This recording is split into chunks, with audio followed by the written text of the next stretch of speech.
పశ్చిమాసియా యుద్ధం ఇప్పుడు సంక్లిష్టమైన మలుపులు తిరిగింది. ఇప్పటి వరకు ఈ యుద్ధం ఇరాన్, అమెరికా, ఇజ్రాయెల్ మధ్య జరిగింది.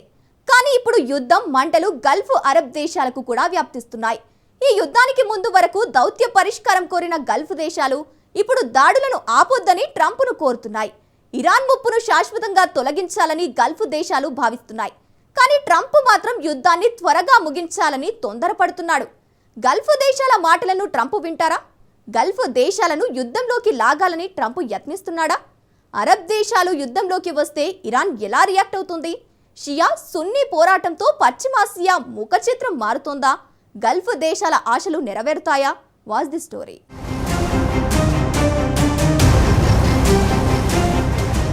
యుద్ధానికి గల్ఫ్ దేశాలు సై అంటున్నాయా?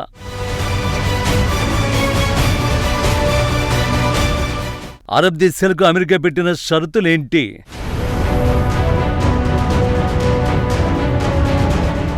గల్ఫ్ దేశాలకు ఇరాన్కు మధ్య వైరం ఏంటి?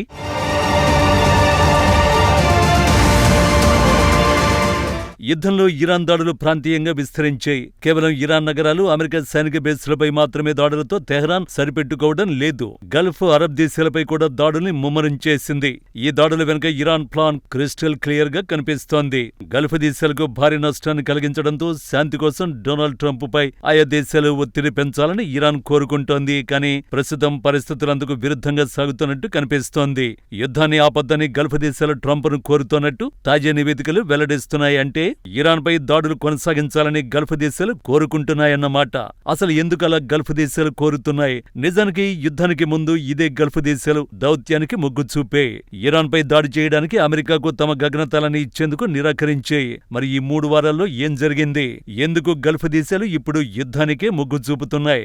దీనికి సమాధానం ఉంది. యుద్ధం మొదలైంది. ఈ యుద్ధంలో ప్రధానంగా గల్ఫ్ దేశాలను ఇరాన్ టార్గెట్ చేస్తోంది.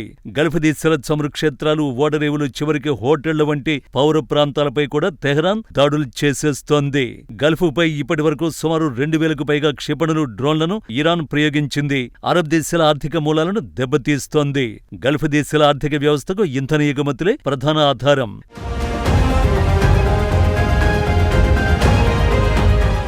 గల్ఫ్ దేశాలు హార్ముజ్ జలసంధి మార్గంలోనే చమురు, గ్యాస్ను ఎగుమతి చేస్తాయి. ప్రస్తుతం హార్ముజ్ మూతపడ్డంతో గల్ఫ్ వాణిజ్యం డేంజర్లో పడింది.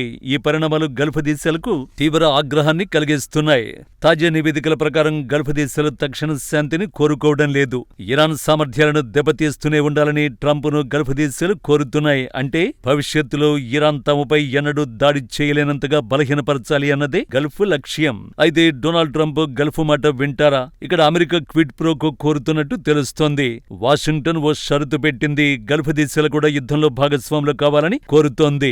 నేరుగా ఇరాన్ పై దాడులు చేయడమో, తమ గగనతలాన్ని, సైనిక స్థావరాలను యుద్ధం కోసం వాడుకోనివ్వడమో చేయాలని అమెరికా డిమాండ్ చేస్తోంది. ప్రస్తుతానికి అమెరికా సముద్రం నుంచే దాడులు చేస్తోంది. మరోవైపు ఇజ్రాయెల్ యుద్ధ విమానాలు ఇరాక్ మీదుగా వెళ్లి ఇరాన్ పై దాడులు చేస్తున్నాయి. ఇప్పటి వరకు గల్ఫ్ దేశాలు తమ భూభాగాన్ని, గగనతలాన్ని ఇరాన్ పై దాడి చేయడానికి అనుమతించడం లేదు. అయితే ఈ వైఖరి మారుతుందా? ఇక్కడ ఒక విషయం గమనించాలి. సైనిక పరంగా అమెరికాకు గల్ఫ్ దేశాల సాయం అవసరం లేదు. వారు ఇప్పటికే క్షేత్రస్థాయిలో సమర్థవంతంగా పోరాడుతున్నారు. కొన్ని గల్ఫ్ యుద్ధ విమానాలు తోడైనంత మాత్రాన యుద్ధంలో పెద్ద మార్పేమీ రాదు. పైగా యుద్ధ క్షేత్రంలో రద్దీ పెరగొచ్చు.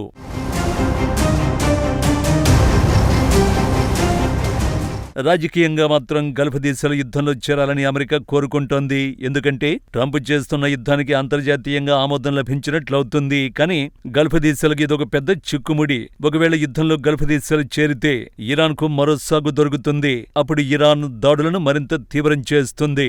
గల్ఫ్ దేశాల్లోని చమురు శుద్ధి కర్మాగారాలను, తాగునీటి ప్లాంట్లు వంటి కీలక వనరుల్ని ఇరాన్ టార్గెట్ చేసే ప్రమాదం ఉంది. ఒకవేళ అదే జరిగితే గల్ఫ్ దేశాలు తిరిగి కోలుకోవడానికి దశాబ్దాలు పట్టొచ్చు. అందుకే ఈ యుద్ధంలో నేరుగా చేరితే గల్ఫ్ భారీ మూల్యం చెల్లించుకోవలసి ఉంటుంది. అందుకే గల్ఫ్ దేశాలన్నీ ట్రంప్ని నమ్ముకుంటున్నాయి. అమెరికా సైన్యమే ఇరాన్ సామర్థ్యాలను పూర్తిగా తుడిచిపెట్టేస్తుందని అరబ్ దేశాలు భావిస్తున్నాయి. మరోవైపు గల్ఫ్ దేశాలు కేవలం రక్షణకే పరిమితమవచ్చు. అంటే ఎటువంటి రిస్క్ లేకుండానే ఇరాన్ ముప్పు తొలగిపోయే భారీ ప్రయోజనాన్ని పొందొచ్చన్నది గల్ఫ్ దేశాల ప్లాన్. ఇక్కడే చిక్కుంది. యుద్ధాన్ని సాగదీయడం ట్రంప్కి ఇష్టం లేదు. యుద్ధం త్వరలోనే ముగుస్తుందని తాజాగా ట్రంప్ చెప్పారు. ముఖ్యంగా ఇంధన ధరలు మరింత మరింత పెరిగితే ట్రంప్ ఈ యుద్ధాన్ని మధ్యలోనే నిలిపేయొచ్చు. ట్రంప్ యుద్ధాన్ని ముగిస్తే గల్ఫ్ దేశాల పరిస్థితి ఏంటో ఒక్కసారి ఊహించండి. ఇరాన్ ప్రభుత్వం అలాగే ఉంటుంది, వారి క్షిపణి బలం తగ్గదు, కానీ అమెరికా సైన్యం మాత్రం వెనక్కి వెళ్ళిపోతుంది.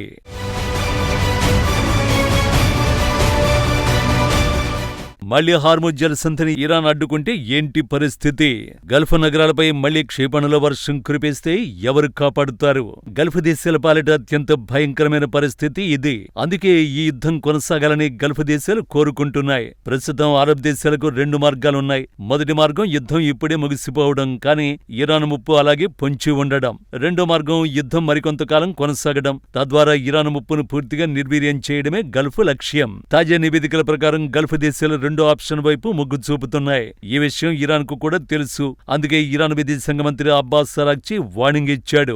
అమెరికా ఇజ్రాయెల్ దాడుల్లో 200 మందికి పైగా బాలికలతో సహా వందలాది మంది ఇరాన్ పౌరులు ప్రాణాలు కోల్పోయిన విషయాన్ని అరాగ్చి గుర్తు చేశారు. అమెరికా దళాలకు ఆశ్రయమిస్తూ మారణహోమాన్ని పొరుగు దేశాలు ప్రోత్సహిస్తున్నాయంటూ అరాగ్చి ఆరోపించారు. దీంతో గల్ఫ్ దేశాలపై ఇరాన్ ఒత్తిడిని పెంచుతోంది.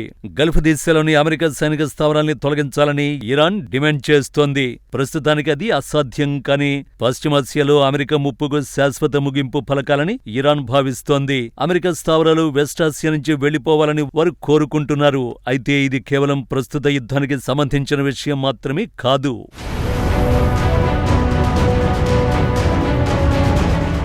ఇక్కడ ఏళ్ల తరబడి ఇరాన్తో గల్ఫ్ దేశాలకు విభేదాలున్నాయి. ఇరాన్ షియా ముస్లిం దేశం, గల్ఫ్ దేశాలు సున్నీ ముస్లిం దేశాలు.